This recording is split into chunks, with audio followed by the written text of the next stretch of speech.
Shorty Keough stood 4 feet 10 inches tall. He needed 2 cushions just to see over the instrument panel of his Spitfire. His British commander asked, "What is he?" "A mascot." Keough shot back, "Mascot? I am a pilot, you mug." "I mean, sir." He was also a federal criminal. So were the 243 other Americans who joined him. In 1940, while America was officially neutral, these pilots were recruited through a secret operation run out of the Waldorf-Astoria hotel. They were smuggled into Canada on forged papers. They were sent to fight the Luftwaffe, while their own government officially looked the other way. They called themselves the Eagle Squadrons. By the time they transferred to the U.S. Army Air Force, they had destroyed 73.5 German aircraft. But those same men went on to form the 4th Fighter Group. The final tally was 1,016 enemy aircraft destroyed. That was the highest of any American fighter unit in the entire war. Shorty Keough never saw any of it. He was dead before America even entered the war. So were most of the original volunteers. So who were these men? And why did they risk everything for a country that was not even theirs?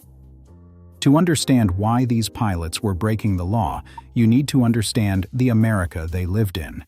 In 1940, the Neutrality Acts made it a federal crime for any American to enlist in a foreign military. The punishment was brutal: 10 years in prison, a $20,000 fine, roughly $440,000 in today's money. And under the Nationality Act of 1940, you could lose your citizenship just for swearing allegiance to a foreign power. But Britain was fighting for its life. The Luftwaffe was bombing London every night. Some Americans could not stand to watch from the sidelines. Enter Clayton Knight. He was a World War I combat pilot who had been shot down and captured in 1918. By 1940, he was a famous aviation artist, creator of the comic strip Ace Drummond, and an illustrator for the Saturday Evening Post. But Knight had a second job, one the U.S. government pretended not to know about. At the request of Canadian World War I ace Billy Bishop, Knight set up recruitment offices in luxury hotels across America, including the Waldorf-Astoria in New York, with branches in San Francisco, Atlanta, Dallas, Los Angeles, Cleveland, and Kansas City. His cover story was simple. He claimed to be a special correspondent for the Associated Press. The Clayton Knight Committee processed roughly 50,000 applications. They accepted only 6,700.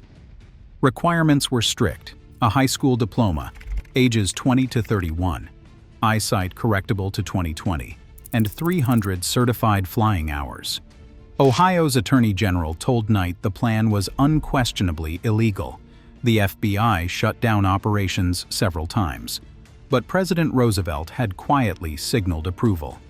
In a March 1939 White House meeting, he told Billy Bishop that legal barriers were not a problem. General Hap Arnold went further. He handed Knight a list of candidates who had washed out of American training programs, men the U.S. military had rejected, who were now being funneled to Britain to fight a war America officially wanted no part of. Not everyone who qualified actually went. Some volunteers backed out when they truly understood what they were risking: a federal record, prison time, never being able to come home the same way they left. Letters home became vague or stopped entirely. One pilot told his mother he was taking a job in Canada. He did not mention that the job involved dodging German cannon fire at 20,000 feet over the English Channel. Families learned the truth from newspapers, or sometimes from telegrams that began with the words, "We regret to inform you." The men who went anyway knew the odds. They went anyway. Number 71 Squadron, the 1st Eagle Squadron, formed on September 19, 1940, just weeks after the Battle of Britain reached its peak. But the British didn't exactly roll out the red carpet. The squadron received Brewster Buffaloes, an American-made fighter that was underpowered, unarmored, and so poorly suited for European combat that the commanding officer allegedly told pilots not to lock the tailwheel, just to keep the aircraft grounded and force a replacement. Air Vice Marshal Trafford Lee Mallory was openly hostile. He called the Americans completely undisciplined.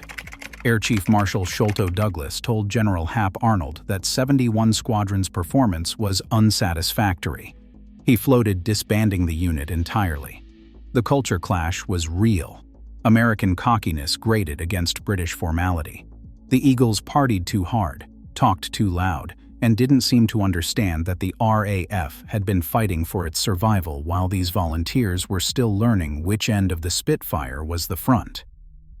But the British were about to meet 3 pilots who would shut everyone up: Red Tobin, Andy Mamedoff, and the 4'10" Brooklyn daredevil we met earlier, Shorty Keough. Before reaching Britain, these 3 had tried to fight the Soviets in Finland. That fell through. Then they tried to join the French Air Force. In France, they linked up with 2 Czech pilots and hatched a plan to steal a French bomber and fly it to England themselves. French guards shot both Czechs dead. The Americans escaped, and eventually made it to England, the legal way. Well, the illegal, but tolerated way. Shorty Keough's size meant he could barely reach the rudder pedals. But what he lacked in height, he made up for in pure aggression. He flew like a man who had already decided he wasn't coming back. Before moving forward, if you support your military, please make sure to hit that subscribe button and show love in comments. Back to Squadrons. On February 15, 1941, he dove into the channel chasing a German aircraft and never pulled up. His body was never recovered. Only his size 5 flying boots were found floating in the wreckage.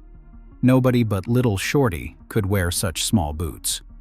Tobin was killed over Boulogne on September 7, 1941. Mamedoff crashed in bad weather over the Isle of Man on October 8, 1941. All 3 held consecutive RAF service numbers. All 3 were dead before Pearl Harbor. The Eagle Squadrons attracted men whose lives already read like movie scripts. Billy Fisk won Olympic gold in bobsled twice. At 16, he was the youngest Winter Olympics champion in history. He co-founded the Aspen Ski Resort. He married the Countess of Warwick. And in 1940, he joined No. 601 Squadron of the Royal Air Force by claiming to be Canadian. Before leaving, he wrote to his sister, "The English have been damn good to me in good times, so naturally, I feel I ought to try and help out in bad. There are absolutely no heroics in my motives. I am probably twice as scared as the next man." On August 16, 1940, his Hurricane was hit during a scramble over Tangmere. He crash-landed, but the aircraft exploded. Ground crew dragged him from the burning cockpit with severe burns covering his hands and face. He died the next day. He was 29 years old. A plaque in St. Paul's Cathedral reads, "An American citizen who died that England might live." Then there was William Dunn. On August 27, 1941, while escorting bombers to Lille, a bullet grazed his skull. Another tore through his calf and severed part of his foot. Most pilots would have turned for home. Dunn shot down his 5th enemy aircraft, becoming the first American ace of the war. Then he fought off 4 more Bf-109s. Then he limped his shattered Spitfire across the channel to Hawking. He didn't receive official recognition as the first American ace until 1968, when his logbook was reviewed while he was serving in Vietnam. James Goodson was 18 years old when the war found him. He was aboard the SS Athenia, the first Allied ship torpedoed in World War II. Of the 112 people killed, 88 were women and children. Goodson helped rescue passengers, slid down a rope into the freezing Atlantic, and swam to a lifeboat. He would go on to score 30 combined victories and earn the nickname King of the Strafers. Shot down in 1944, badly wounded in both legs, he was captured by the Gestapo and scheduled for execution the next morning. He saved his own life by teaching his interrogator to blow smoke rings. He ended the war at Stalag Luft 3. The Eagle Squadrons were 3 days away from officially becoming American. On September 26, 1942, No. 133 Squadron launched 12 brand-new Spitfire Mark 9 aircraft to escort B-17 bombers striking Morlaix airfield in Brittany. They had received the aircraft only 3 days earlier. The mission briefing was rushed. The weather forecast predicted 35 miles per hour headwinds. What they actually encountered was a 100 miles per hour tailwind that blew them far south over the Bay of Biscay, with solid cloud hiding the ground. When they spotted coastline, they believed they were over England. They descended. They were over Brest, one of the most heavily defended German positions in occupied France. 11 of 12 Spitfires were lost, 4 pilots were killed, 6 were captured, 1 evaded through France. The Germans assembled 2 flyable Spitfire Mark 9 aircraft from the wreckage. Flight Lieutenant Edward Gordon Brettel survived, was captured, and later took part in the Great Escape. He was recaptured and executed by the Gestapo. 3 days after Morlaix, the transfer ceremony went ahead. The Eagle Squadrons officially became the 334th, the 335th, and the 336th Fighter Squadrons of the U.S. Army Air Force. Together, they formed the 4th Fighter Group. The transition to the P-47 Thunderbolt was deeply unpopular. Pilots joked the best evasive maneuver was to undo the straps and run around the cockpit. Then came Don Blakesley. He was a former Royal Canadian Air Force pilot, and his call sign was horseback. His philosophy was simple: fight or get out of the way. When the group received P-51 Mustangs in 1944, Blakesley led the first American escort mission all the way to Berlin. The 4th Fighter Group destroyed 1,016 enemy aircraft. They produced 81 aces. Out of 553 pilots who served, 230 were killed or captured, a 42% casualty rate. The last surviving Eagle Squadron pilot was Steve Pizzanos. He died on June 6, 2016. With him ended any living connection to the men who broke the law because they believed the fight could not wait. In Grosvenor Square, London, there stands a sandstone obelisk topped by a bronze eagle.